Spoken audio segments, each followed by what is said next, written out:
Today's video is going to teach you about never giving up. What's going on, electric folks? It's 𝗘𝗟𝗘𝗖𝗧𝗥𝗜𝗖𝗀, and today we are going to be talking about my rock solid warrior competition. This is such a fun competition, but it started off very rough. It was definitely not my best, but it started getting better and better, and it's going to teach you guys a lesson about never giving up, because I felt like giving up, but I didn't, and it ended up being amazing. So I'm going to give you guys some context. This competition was so much fun. There was 2 stage 1s, 1 stage 2, and 1 stage 3.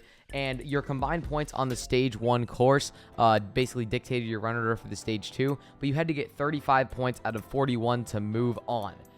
There were 2 stage 1s, and I fell a lot on both of them. I don't know what was happening. I felt very jittery out on the course. I didn't feel like myself out there. I fell once, and then I'd calm myself down, then I'd fall again, and it was really hard to just like stay centered. I was trying my hardest, but I just couldn't get myself to stay centered. So it was not my best performance whatsoever. You're seeing clips of it right now. Some of it was good, but a lot of it just was not my best. And I don't know why I felt so jittery going out there, but it really just was not my best runs. A little bit of context, I had to run 4th on one of the stages and 2nd on the other stage out of the 40 plus competitors at this competition. So definitely not the ideal run orders, if you know what I'm saying. But in Ninja, you persevere no matter what. I basically had 2 of my least favorite runs that I've ever had. It's not that they were terrible or anything. I just fell more than I would have liked to. I just was not happy with these runs whatsoever. But that happens in Ninja. Not every single run is going to be your perfect run. Not every single competition is going to be your perfect competition. And this one was on track to be one of the worst until stage 2. You needed 35 points to move on to the next round, and I got exactly 35 points. I felt like this was God's way of giving me a second chance, because I could have very well have just gotten 34 and been knocked out if I had just fallen on one little extra thing or missed one little extra point, but I didn't.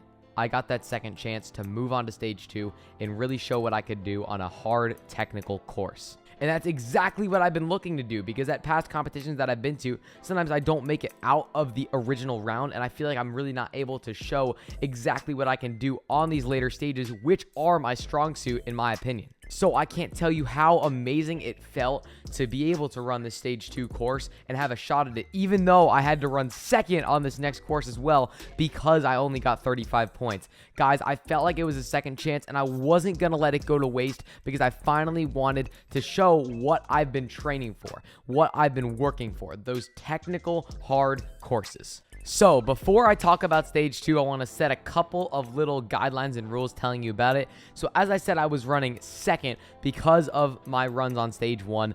I was really nervous going into this stage because I was questioning myself, because I was like, what am I doing on this stage 1? Is this the same thing gonna happen on stage 2? But when I ran, I felt super locked in, so you're gonna see that in a minute.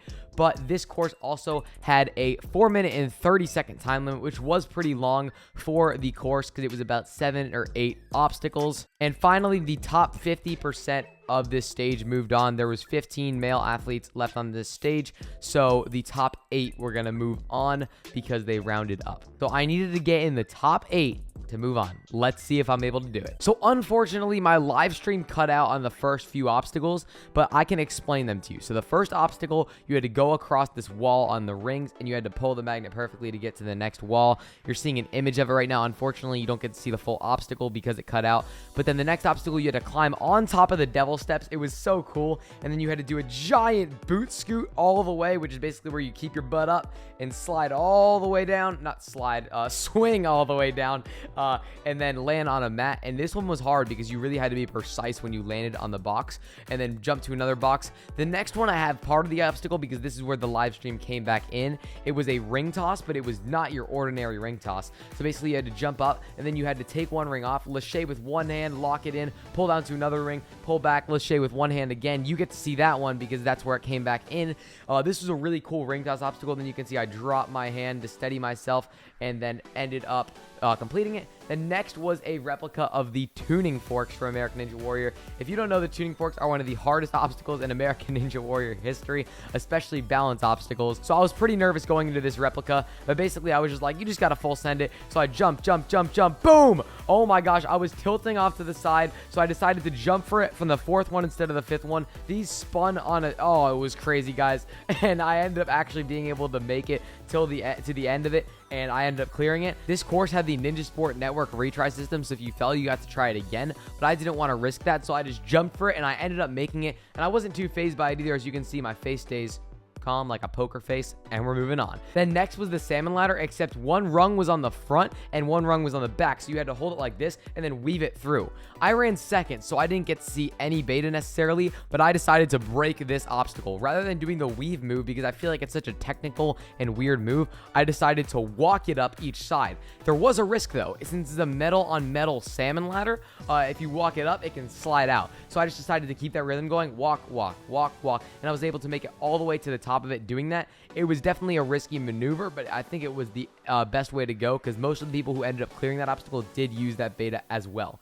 Then once you got to the top though, you had to take it, and one side was still on the back, so you had to transfer it over the top or weave it through and go across, and that's what I did. I weaved it through, transferred across, landed it, and dismounted. This was a super technical bar obstacle, but I've been practicing a lot of that stuff, so I'm really happy it was in the competition. Then next was a crazy replica of the tic-tac, but there was a little bit of a twist to this. So as you can see, I'm swinging it. It's pretty normal, right? I'm just swinging the tic-tac back and forth, back and forth. You know how it goes. It's just a tic-tac, right? This is an easy obstacle. Well, no, there is clamps at the top, and I locked it in. And then once you lock it in, you have to hold on for the jolt. This obstacle was so creative. Then basically, after you did that, you had to shimmy across the board and then lashe to the Wounded Warrior hold. So this competition was for Wounded Warriors, which is an amazing organization. But Stronghold Ninja made a hold specifically for this competition, for the Wounded Warrior competition, and it was really cool, and it was hard. It was like a book with a bit of an angle to it. So yeah, it was a fun hold though, and I dismounted right off it. Now, the final obstacle of the course was this crazy skyhook lane, but this was the heaviest ring I've ever attempted, guys. The ring looks light, but when you jumped up to it, I don't think it was made out of like aluminum or a normal material that you'd see. It felt like it was actually made out of steel. It was extremely heavy. So I jump up to it and I lashe with it, and I'm like, dang, this is heavy, first of all. But I actually ended up landing it. It was a sideways move. Once you landed it, you had to turn the hook and then land another move sideways, and then turn the hook again, get a huge backswing, and then lock it in. But this last hook was crazy, guys. It was tilted at an angle, so basically you had to lashe to it, and you had to get so much momentum that it would come back. If you didn't get enough momentum, you'd either peel off or it wouldn't come back on you. So I decided to slam as hard as I could, and I landed it, took a couple swings, and dismounted for the full clear. Yes, I full cleared stage 2 at the Rock Solid competition. And guys, this is why you don't give up. I could have had those first stage 1 runs and been like, there's no way I can do well in stage 2. I'm just bad, I guess. I could have said that to myself right there, but no, I walked out on that stage 2 course knowing my skills, knowing what I could do, and I didn't let those first runs phase me. So guys, if you ever have bad runs in competition, whatever you're doing, whether it's Ninja Warrior, athletics, music, whatever you do, if you ever have a bad moment or just a bad event, a bad run, whatever you're doing, just make sure to not give up, because you never know what's coming around the corner. You can say that something was bad, but then you can say that something was good. But really, what is bad and good at the end of the day? Bad and good are just words. It's all about your perception. If I saw those first 2 runs as bad, then I might have had a jumbled mind going into stage 2, thinking that I wouldn't be able to clear it. The fact that I saw those 2 runs as neutral and just getting me to where I need to go, teaching me lessons, I think that is why I was able to clear stage 2. I really feel like I got my mojo back on this run. So guys, I ended in 3rd place for this stage 2. Congrats to Tyler Kurtzels for 2nd and Asa Reynolds for 1st. You guys both destroyed this course. Tyler, you beat me by 0.5 seconds. I'm still salty. Nah, just kidding, bro. You killed it. But now you guys want to see stage 3. I'm sure you do, but it is coming in this video. Woohoo! Yeah, no, I got you there.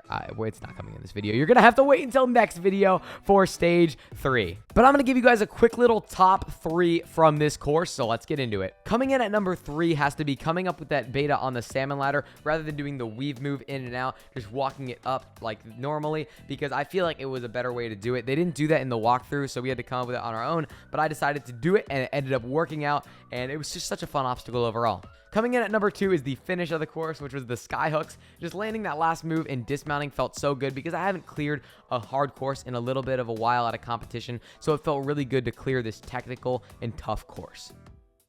And coming in at number 1 has to be my save on the balance obstacle. And I love my face after it too, because usually after I almost fail, I'm like, whoa. But I was just like, I was unfazed. It was really funny. But yeah, no, I ended up saving it, and I skipped the last one. It was a really fun save. That was actually the ninja killer on the course. It took out the most people out of any obstacle. It was really hard, guys. Like, if you didn't step in the right spot, you would fall. It was only easy if you took it at a moderate pace. I think a lot of people either went too fast or too slow, including me. I went a little too fast, but I was able to save it because I had that 4 momentum. So it has to come in at number 1. So thanks for watching, guys. Remember, comment down below questions for my shorts. Also, comment down below names that you think we should have. Thank you to this person for commenting 𝗃𝗟𝗃𝗀𝗥𝗖, because I think it's a pretty funny name. I'm going to keep calling you guys a new thing every video, so comment down below more name ideas. I'm loving all the suggestions. You guys are hilarious. I love you guys. Stage 3 is coming in the next video, so stay tuned for that as well, and I will see you guys in the next video. Peace out. Oh no, the audio is probably bad because my mic wasn't going, but it's okay. Bye.